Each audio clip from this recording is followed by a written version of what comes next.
એવા ઈર્ષાખોર માણસોએ કોઈ અઘોરીને કીધું કે 22 રાણીઓ થયું એને સંતાન નથી થવા દીધું અને 23માં રાણી સોમલદે આવ્યા એને શ્રીમંત આવ્યા છે, કોઈ પણ સંજોગોમાં એને બાળક ન જન્મવું જોઈએ. અને આ માં ખોડિયાર જે આપણી કુળદેવી છે બાપુ, 2 મિનિટની વાત લેવી છે. ખરેખરો માહોલ જામ્યો, બધા બેઠા છે. માં જગદંબા ધારે તો શું કરી શકે? વાહ, માં ખોડિયાર ધારે તો શું કરી શકે, પણ શ્રદ્ધા તમારા હૃદયની હોવી જોઈએ છે. જુનાણાનું આંગણું બાપુ 2 જ મિનિટમાં વાત લઈ લઉં.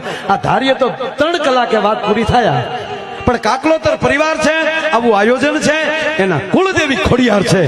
અને એખાદી ખોડલની વાત ન કરું તો આમ કહેવાય નગુણા કહેવાય. અને કીર્તિભાઈ મને વાહલી યાદી કરાવી દીધી. પાર્થ કુળદેવી ઈ છે કે લાખે પતે લાજ ન જવા દેવો. 9 વર્ષના ધણી રાડિયાસ બાપુ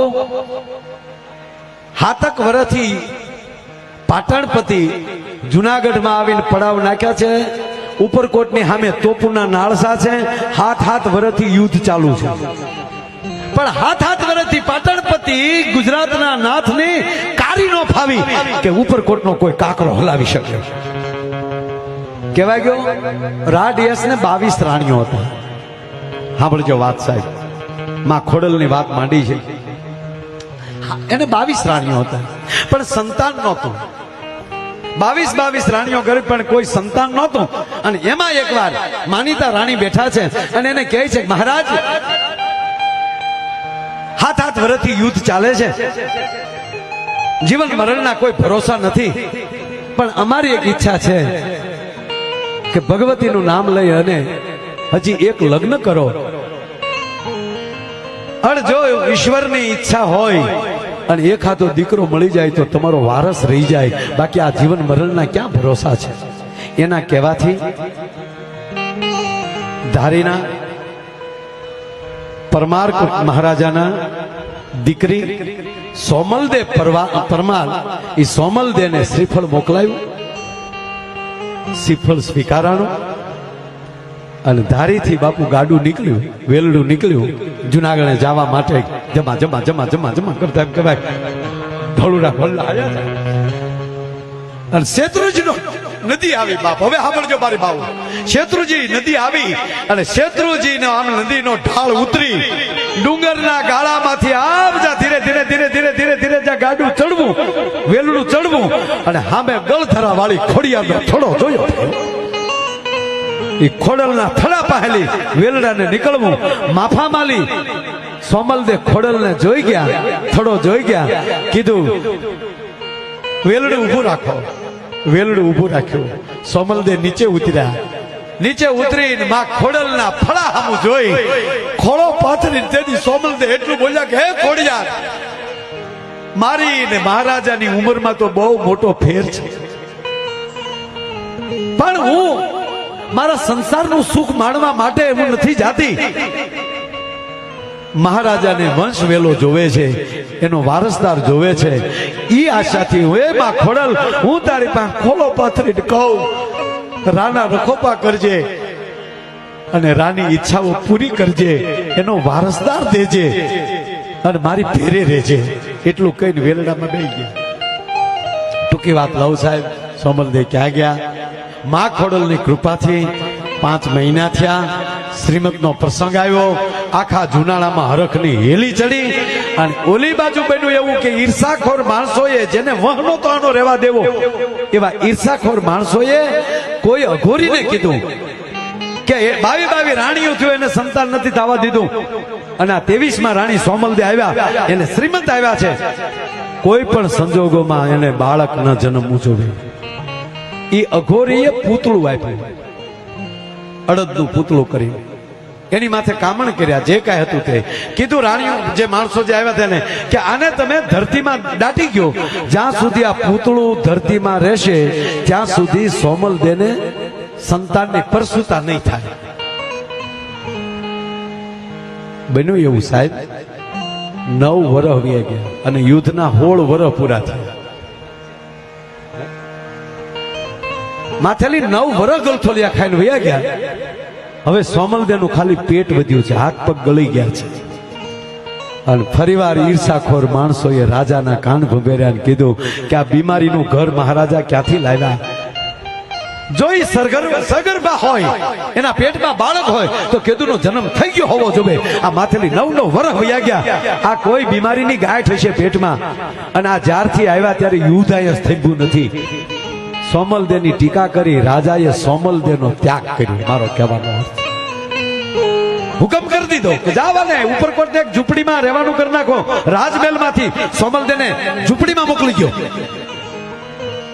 બાપુ સાંભળજો, મેં પહેલા કીધું ને, પતિ પત્નીનો સાથ હોય ને તો દુનિયાના કોઈના બાપની તેવડ નથી કે કોઈ ઝૂકી જાય. પણ હવે ઘરનો જ મોભ નમે. ઘરના પતિએ ત્યાગ કર્યો.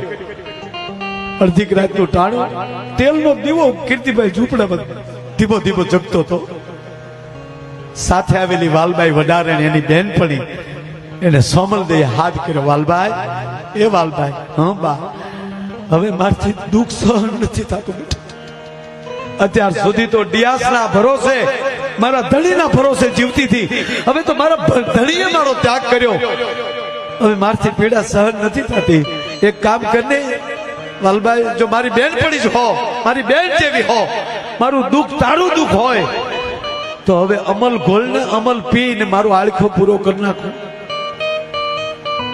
હા માં, હવે મારથી દુઃખ સહન નથી થતું. તમારું દુઃખ હું નથી જોઈ એકથી. અમલ ઘોળી દઉં, પણ એક શરત, અડધ્યું ઝેર મારી હાટું વધવા ન દે તો તને ખોડલના સોગંદ છે. બોલી વાલબાઈ. એ તાહળી હાથમાં આપેલી અને કીધું કે લે આ અડધું મારી હાટું વધવા ન દે તો ખોડલના હમ. એ સોમલદેના હાથમાં બાપુ અમલની તાહળી તો આવી ગઈ, પણ ખોડલ જા શબ્દ સાંભળ્યો અને યાદ આવ્યું કે હા, ગળધરે પગે લાગીને આવી હતી. હાથમાં ઝેરની તાહળી, અમલની તાહળી. અને તેથી સોમલદે એટલું બોલ્યા કે હે ખોડિયાર, તારા થડે પગે લાગીને આવી હતી હું, અને તારી દીકરી છું, અને તને પગે લાગીને આવી હોવ ને હું દુખી થાવ. એ ખોડલ, હવે મારવી હોય તો મારજે, તારવી હોય તો તારજે.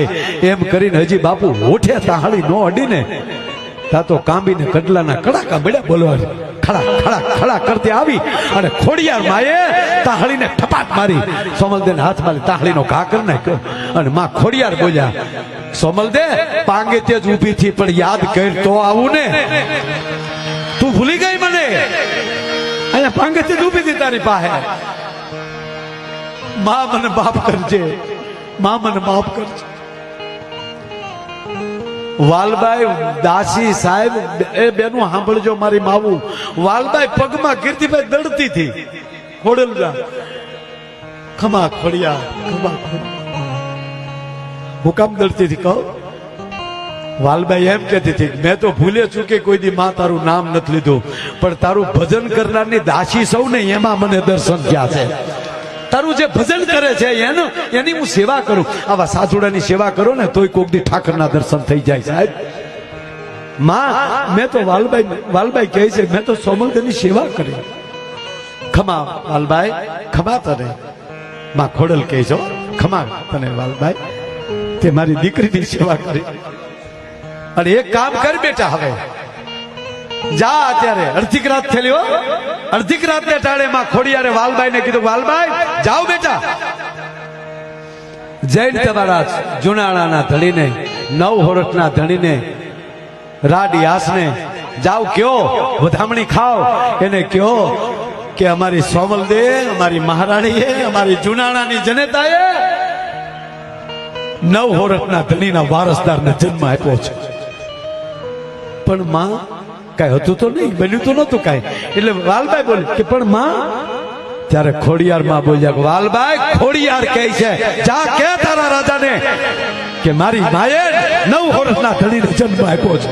અને વાલબાઈ બાપા બેનું હાથમાં લીધો, દોડતી જાય, પગમાં ઓઠડીઓ અટવાતી જાય, પડતી જાય.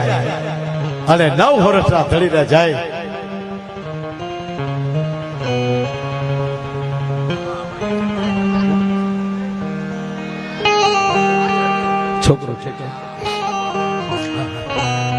દીકરી દોડતી જાય અને કહેવાય ગયો સાહેબ 9 વર્ષના ધણી રા ડિયાસના મેલે આવી અને ત્યારે એ પેલા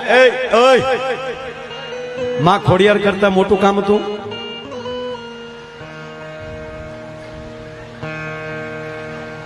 શું કરો છો?